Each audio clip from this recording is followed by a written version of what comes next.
পানি লাউ রান্না করব টাকি মাছ দিয়ে। লাউ রান্না করার জন্য কড়াইয়ে একটা পাতিল বসিয়ে দিলাম। পাতিলটা তেল দিয়ে পেঁয়াজ কুচি দিয়ে আমি হালকা ভেজে নিব, লাল লাল করে ভাজবো না। দেখেন আমি পেঁয়াজটা কিন্তু দিয়ে দিয়েছি। পেঁয়াজটা দিয়ে এখন আমি হালকা নাড়াচাড়া করে আমি টাকি মাছটাও দিয়ে দিব। এখন পানি দিয়ে মশলাটা আগে একটু হালকা কষিয়ে নিব। দেখেন হলুদ, মরিচ, লবণ, ধনিয়া সব একসাথে আমি দিয়ে দিলাম। দিয়ে এখন আমি টাকি মাছটাও কিন্তু দিয়ে দিব, দিয়ে কষিয়ে নিব। কষিয়ে তারপর আমি এটা রান্না করব।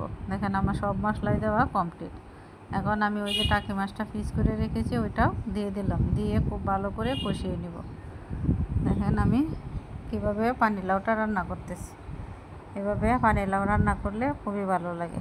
দেখেন আমার মাছটা হয়ে গিয়েছে কষানো। এখন আমি একটা প্লেটে উঠিয়ে রাখবো, না হয় মাছটা ভেঙে যাবে, কাটা কাটা হয়ে যাবে, লাউ খেতে ভালো লাগবে না। এই জন্য লাউটা এভাবে রান্না করবেন, তাহলে মাছটা আলাদা থাকবে, ঘ্রাণও আসবে, খেতেও ভালো লাগবে, বাচ্চারাও খেতে পারবে।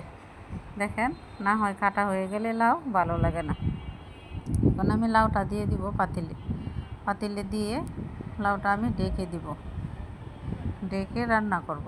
দেখেন আমি সব লাউয়ে কিন্তু দিয়ে দিলাম, দিয়ে এখন আমি ডেকে দিব।